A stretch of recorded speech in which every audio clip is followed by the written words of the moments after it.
Marakala kaya nakanin bisang mayari king pamagaran, pero kapus ing kaya ng pinansyal.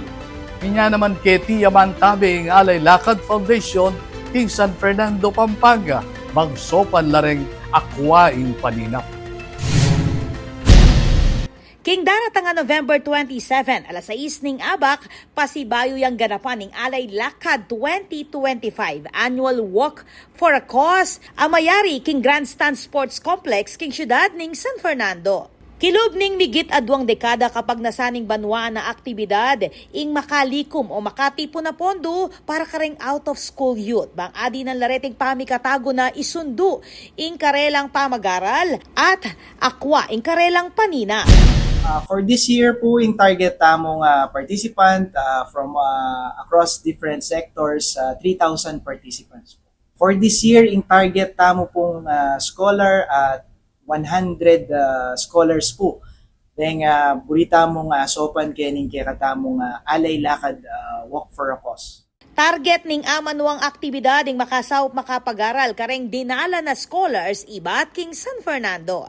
Asahan niyang maging makule at masayaing parada nung nukarin mika espesyal agalal para king colorful delegation, biggest delegation at oldest delegation.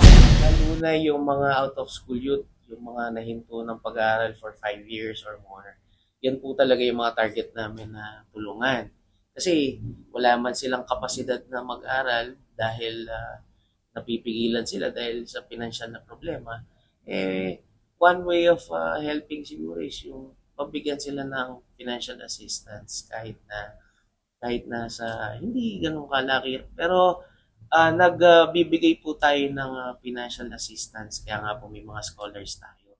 Ating apat a starting point ing Walk for a Cause. Manyahos na rin grupo kareng kabalen para king voluntaryong donasyon, malatiman o maragul, makasaw piti king takbang para king pamagmasabal kareng kayanakan akapus ing pinansyal a kapasidad.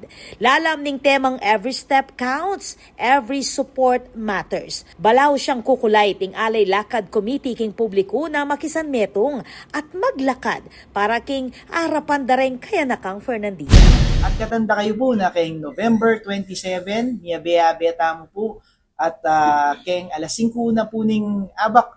At lula po din kaya katamong converging points, metong po Dolores, metong Santo Niño, ang po pang metong po Del Pilar. Sabi-sabi tamo pong maglakad. Ako po, Patricia Mamangon para king News Force, Pampanga. Balitang totoo, king Balen Susuyo.